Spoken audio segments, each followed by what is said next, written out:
Hello and welcome to the Nature Unplugged podcast, where we are all about inspiring wellness in the digital age. Let's get going.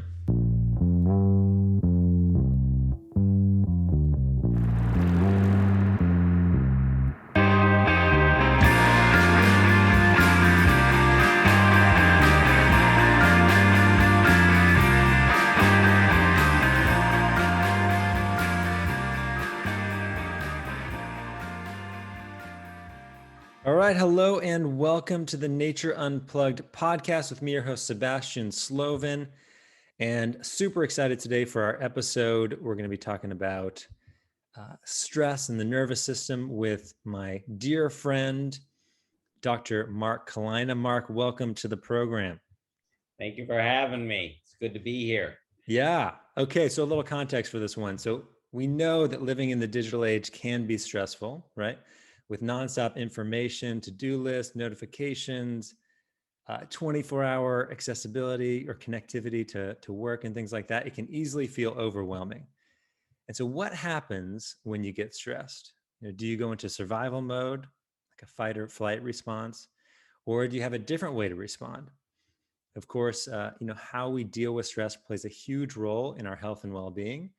And as I mentioned, today we're going to be talking with Dr. Kalina to explore some of the science behind the central nervous system.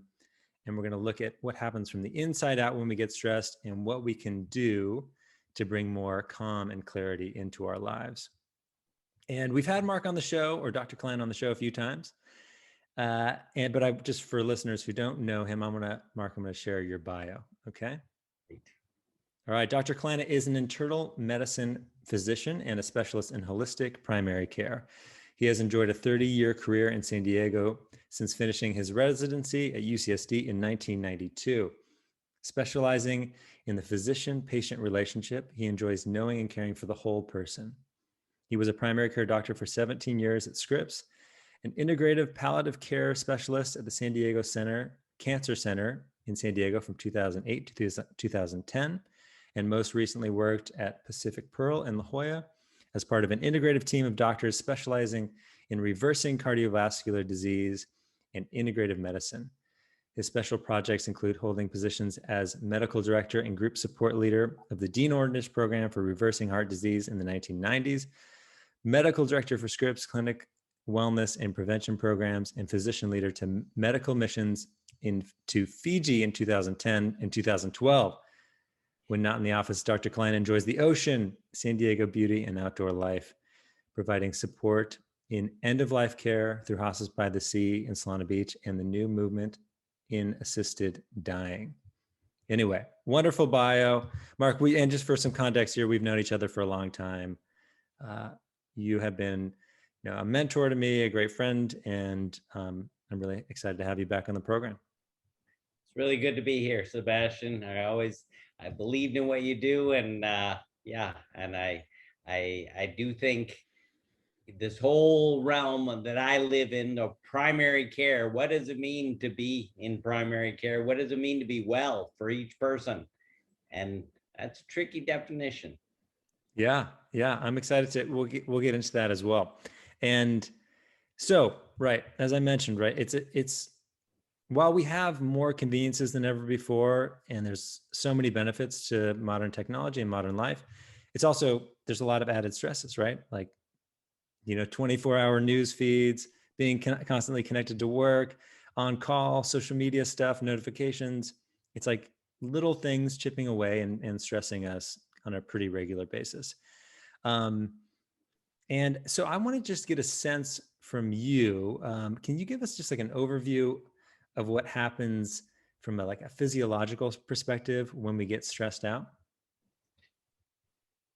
To me, we all have nervous systems, and there's actually several nervous systems in the body. There's a central nervous system associated with our brain, and there's then the musculoskeletal system that is attached to the brain and the spinal cord.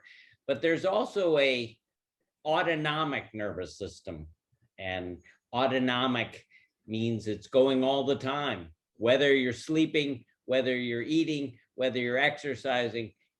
it's there. And this autonomic nervous system has a balance between the sympathetic nervous system, which is our fight, flight, freeze nervous system. So our when we get excited, and you know, it's a survival mechanism for when there's trauma and drama and we need to get either fight or flee. And then but there's this other nervous system, the parasympathetic nervous system, that is involved with calmness and peace and allows us to be clear in our thinking. A lot of times when the sympathetic nerve is so, and these two nervous systems go back and forth, it really is truly a balance. And they're operated by different neurochemicals. Adrenaline and cortisol are mostly with the sympathetic nervous system, and the parasympathetic is acetylcholine, and it's a whole opposite thing. And so even so, just you could think of your heart when you get excited, and sympathetic nervous system, when you get charged up, the heart goes faster, heart goes stronger, blood pressure goes up. And as opposed to in these rest states like sleep, or when we're peaceful after meditating or yoga, that it's a whole slowing of the heart. And that's just one organ, because the sympathetic and parasympathetic nervous systems run throughout the body. They're involved with the eyes, like when you're scared, your eyes dilate and you're ready for action. And the gastrointestinal system shuts down when we're not eating. When we are activated, the gastrointestinal system gets quiet. So there's these two nervous systems, and they're always in sort of a balance. And which one's ruling? And I think what you're talking about, Sebastian, in this modern world where we're always seem to be stimulated, we're always running late, or we're always have deadlines, and we always have to perform, and we're always on.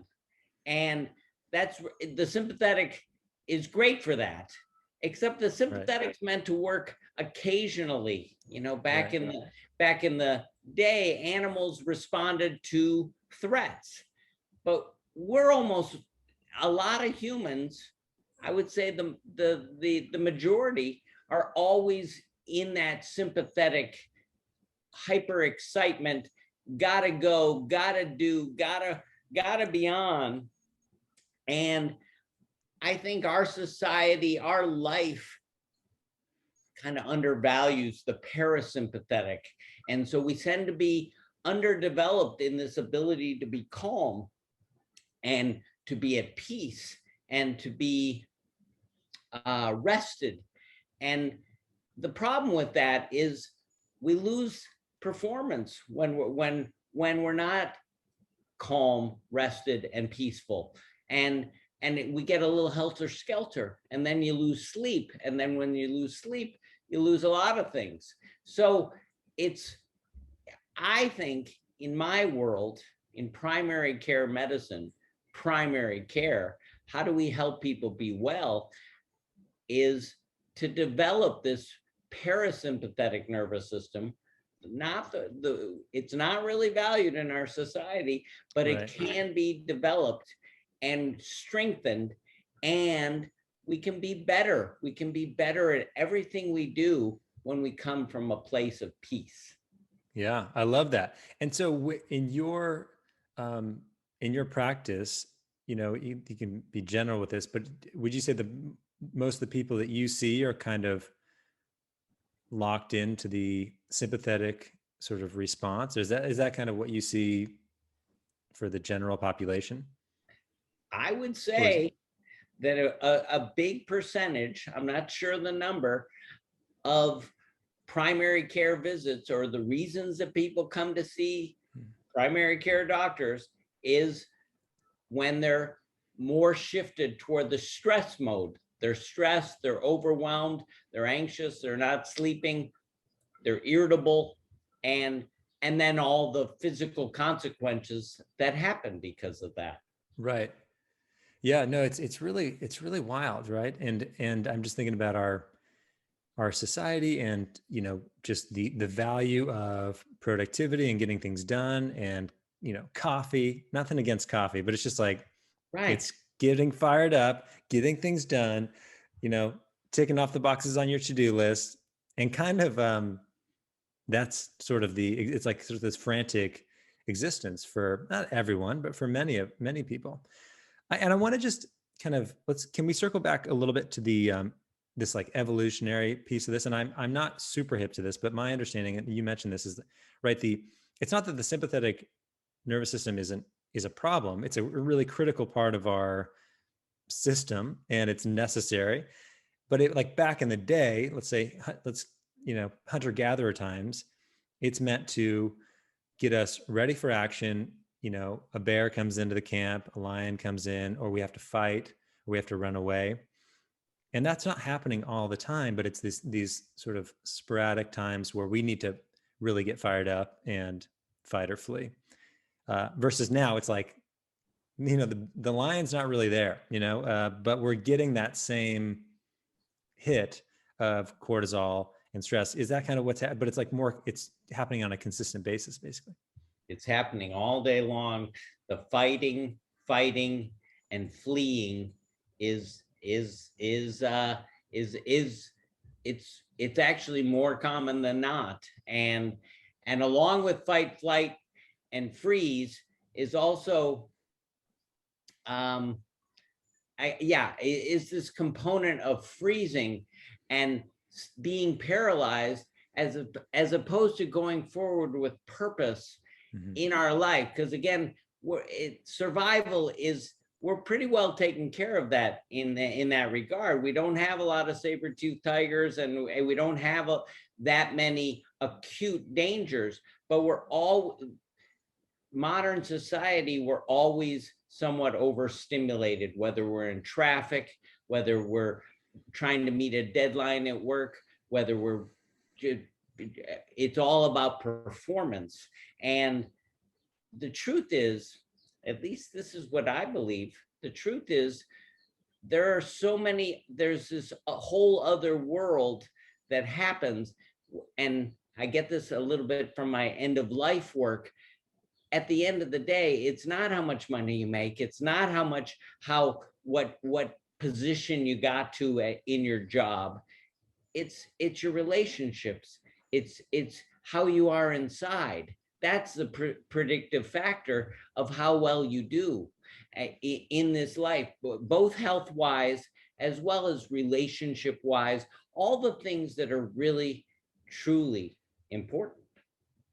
Absolutely. And we have had you on the program before, to give people a heads up who maybe didn't hear that episode. And we've, in our book, we shared this story, but this is conversations that we've had about your end of life work, your hospice work, have been really influential to us and what we do, because it's a huge piece of, I think, a core piece of our practice is reminding ourselves on a regular basis that this may sound grim, but that we are going to die, that we don't have unlimited time here, and what we do really counts. So what we do every day really counts. And is it, it's, I think, challenging, especially for folks that are younger, or folks that don't have a diagnosis, that they're on the death isn't right in their face, that it's so easy for everything to seem like it's about the to-do list, getting the raise, getting the next job, whatever, saving for retirement, whatever those things are. Not that they're not important, but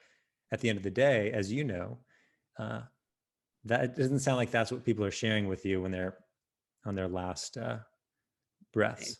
Whether they're at the end, life is about having a purpose, and we can really literally do a million things with this life. And what we want, and the purpose and clarity to get there, the drive to get there, comes from peace. It goes so much better when we're peaceful. as opposed to when we're frenetic and chaotic. It really goes well. And so, right, we can talk about end of life, because I like to look over my shoulder, and I suggest that people do that, because life is super short, actually. Sometimes it doesn't feel that way, but it is really short. And so to be clear requires a calmness. And yes, the digital age, while it's a miracle and it's beautiful and we all love, there's so many benefits of it, it does tend to take away peace unless we really tend to that peace, unless we tend to taking care of ourselves and operate from this, where parasympathetic, it's not just about sympathetic nervous system, it's not just about response quickness, it's about being who we are, which really requires a mindset and a body set. I mean, it's not just having ideas, it's about actually the body being in a place where it's rested, it's strong, and it has reserve. As because again, coffee and always being stimulated, the body poops out. It just doesn't give you what you want. Right. And that's a great segue. Too. The mind also. Right. It gets frazzled and it just isn't focused and clear. Right. Let me ask you this, just shifting back a little bit I'm curious to hear, can you share a little bit more about what are the long-term impacts of this, like the chronic sympathetic or stress, and that's probably something you see a lot, or right. What happens when you're locked into fighting the tiger for 45 years and there's no tiger? There's so many things I mean, just from blood pressure to digestive problems, physical problems, heart attacks actually happen. Yeah, we talk about cholesterol, but most heart attacks happen after a time of intense stress and emotion and anger or fear. So, and the body can be resilient if it's calm, but everything in the body, I feel like everything in primary care, and I really don't think I'm exaggerating at all, happens. The adverse thing is when we're not taking care of ourselves, when we're overstimulated and the inflow of energy is not enough to keep up with our output, our demand that we're pushing ourselves to reach. Right. And which brings us to, I think, shifting into solutions here, I think is critical, right? So I think we have a good understanding of, and people have a good sense of the stressors of modern day life and the nonstop nature of that. And I think we know, the impact of those stressors. And so from your perspective, what are some of the best ways that people can soothe themselves or take care of themselves when they feel like they've been taken over by the kind of this sympathetic or fight or flight response? Like, how do you shift to more of the parasympathetic response? There's many ways and everyone's different. You like to surf. Yeah, I don't really like to surf, but that body of water out there, the ocean, it has this effect. And whether I'm floating, swimming, or just being in it, or just walking with my feet in the water, it is incredible what that does to the nervous system. And it doesn't have to be about the ocean. It happens in lakes. It happens when you go out in the woods. There's just, nature is a force and has this effect on the sympathetic parasympathetic balance. Same thing with exercise. We need to train ourselves. I think consistent exercise is a way to calm the nervous system. That's another good one. And then there's so many. Again, it doesn't always have to be about those things, although those are probably the two most powerful forces. But how we are spiritually, which can come from religion, or it can come from our own personal practice. How are we connected to other people in our life in a real way?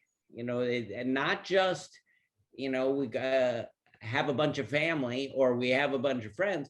Is can people drop into being real and connected and knowing and caring about each other? That arguably, when people feel safe with other people, that arguably calms the nervous system more than anything. And yes, there are practices, whether you meditate or you pray, both of those things, getting outside of our usual driving mind and to-do list, and finding a little place, whether it's with God or just with ourselves. That is the work that needs to be done. And it's not, I don't think it's just a Sunday morning phenomenon going to church. I think it's tapping into that at the beginning of the day, at the end of the day, and maybe even for a little bit of time during the day, so that we can remember really why we're here. I do this because we all get focused on tasks and what we got to do and the to-do list, but the truth is, we are spiritual beings and we're here for a reason. And it right, is. And Mark, if you're not watching the video, it's like kind of an expansive gesture, like arms out wide. Yeah. Yeah. Expansive. It's experiencing the totality of life and the truly the beauty that the amazement, the awe, the beauty in this world. And that, to me, nature touches that, but also, human interaction touches that, community and connection touches that, the quest for God touches that. So these are big concepts, but they can be distilled down to a daily way of life, and that is maybe more aware and awake and alert to the shortness of life, as well as the full experience. Totally. Yeah. And, I know, and we read in your bio that you spent some time, you worked with the Dean Ornish method or program for a long time, which is you can talk a little bit about that, but that's, one of the leading would be like cardiovascular, sort of reversing heart disease programs, right? And I'm just familiar, you know it way better than me, but some of the things you're talking about are these aren't just like nice ideas, but it's like there's hard science and research around this stuff. And that was some of those things that you talked about were a big part of the program. Isn't that right? He proved in the 80s and 90s that heart disease, actually those blockages in the arteries that lead to heart attacks and death, can be reversed with how we eat, not the quality of the food we eat, but also how we eat. Can we go slow? Are we in connection with people when we're doing that? And yes, exercise and moving around. But to me, there were 4 parts of the program. It was food, the eating, exercise, but then there was stress management and connection. So it was coming together in groups of people and how you related to other people, but then also how you related to your own self. That was the stress management, which was yoga and meditation, which to me, the goal was, can you find peace inside your own body? And then the connection part to other people, can you, from that calmer place, be with people, empathize, put yourself in others' shoes so you can remember the oneness and that we're all connected. And those people who were able to do those things, and this was all quantitated. I mean, Right. people who ate better food, you know, people who actually, it's not, I don't want to make it sound like it's a goal-oriented thing. I think of it as more a qualitative thing. The people who learn to take care of themselves and nurture themselves actually lived longer, lived better. They were happier, less depressed, less angry, less scared. And anyway, I would say, evolved to a place, and again, they live longer, and heart disease can be reversed. And also, Dean Ornish proved prostate cancer can be reversed with these same lifestyle interventions. That's separate from the medicines, that's separate from the medical interventions. I work in the medical system. I love what the medical system can provide, but self-care is the factor that changes everything. It's so amazing because it's so much of this is that we're talking about, and same with our work, right? With overuse of technology and tech addiction, gaming addiction, all this stuff. It's a lot of it is there's technical things like similar in medicine where, you know, you have a heart attack, you get there's an intervention, a stent put in or some sort of intervention there. But then so much of it, where there's technical things with overconnection with technology, right? It's like time boundaries and scheduling time for unplugged, for nature time, all that stuff. But so much of it is lifestyle, right? And making these lifestyle changes that are more, we call it the adaptive work, because it's not so straightforward. But, you know, it's none of the things we're talking about here are really new or, you know, revolutionary, right? It's like spending time in nature, exercising, meditation, prayer, connecting with something larger than yourself, eating well, connecting to other people. But it's so, I'm just curious, I don't know really how to frame the question, but it's like, what's your take on this? A lot of people know this stuff, right? Intellectually, but how, what's your take on why so many people don't do it? And I don't, is that straightforward? It really is. I mean, because, right, this is all known and it's not new news. It's people who do the lifestyle thing, people who take care of themselves do better. So why don't we take care of ourselves? Why don't we value ourselves enough to eat fruits and vegetables, to go slow, to exercise most days of the week, to be outside, to connect to other human beings? And I think it comes from, I mean, in order to do those things, in order to slow down the pace of modern society, I think you have to care about yourself. I do. It's self-love. It's whatever you want to call it, valuing yourself.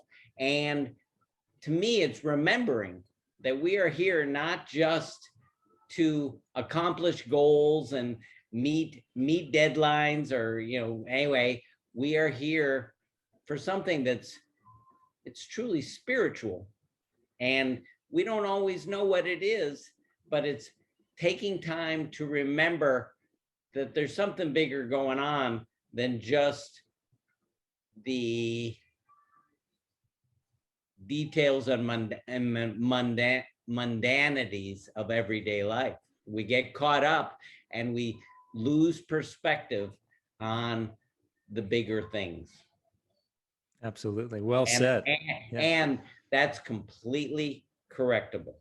And it's just, it really comes down to slow it down. It's just slow down and take time, right? And that is the beauty of illness and these physical conditions and injuries.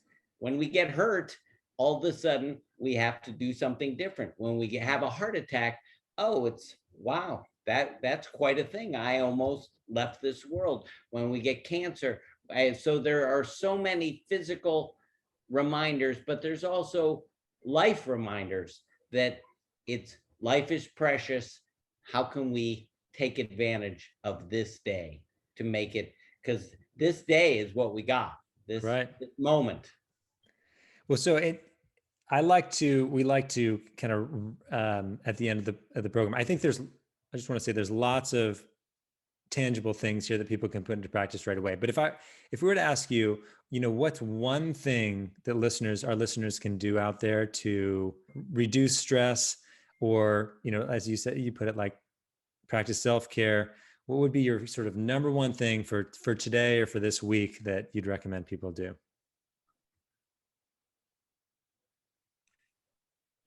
One thing, okay, Seb. I think to me it's always go outside and look up and look around, because as opposed to getting stuck inside and all that stuff that I'm thinking of, go up outside, look around, and remember that that yes, it's a big world. Yes, I believe, my thing is connection, human connection to spirit and to ourselves and to each other. But it's it has to be, we have to keep remembering that. And I go to the end of life thing. Life is short. Why am I here? And thank you for letting me be here. So I think it is gratitude, and I think it is getting outside of ourselves, as well as getting off the computer and outside into nature. I love it. I love it. We actually this reminds me, we just did the last podcast episode we did was on awe, like AWE, the emotion of awe. And one thing we talked about was that this is research behind it, that it gets people they become less self-focused, less self-centered, and all of a sudden they're more aware that they're a part of something greater than themselves. And obviously I'm biased here, but a big way to get on is exactly what you said, is going out into nature, looking up at the sky, looking at the stars. And, it's such a practical and easy way to shift that, to get that awe, and also a great way to engage the parasympathetic nervous system.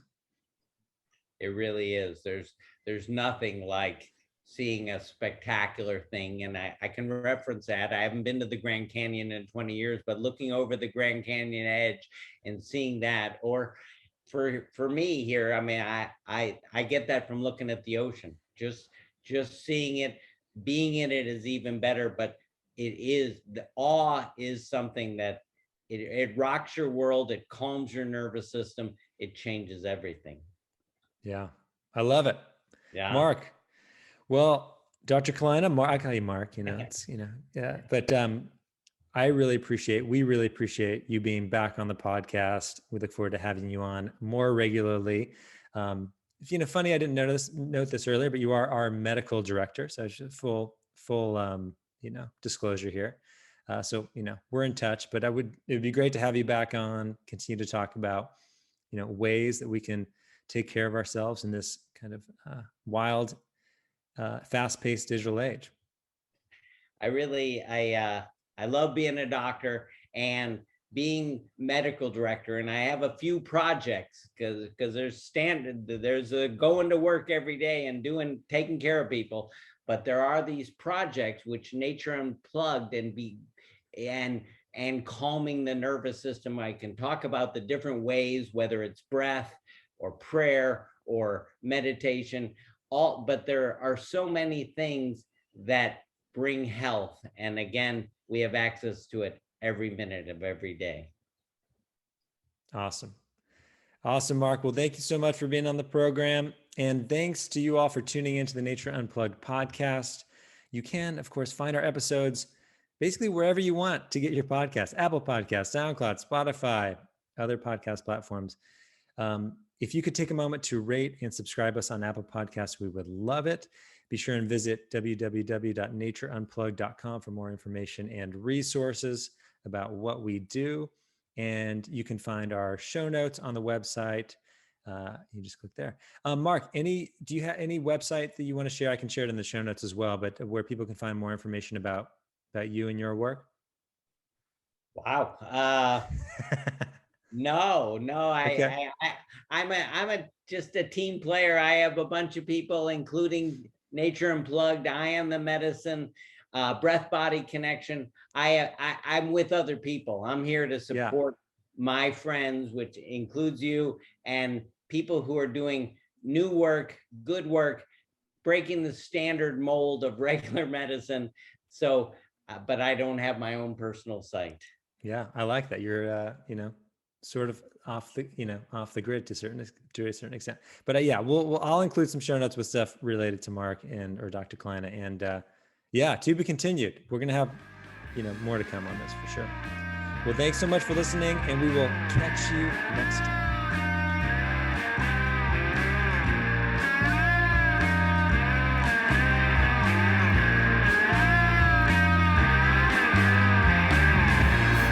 Change like seasons out of our control. If you think you should go, I will let you go.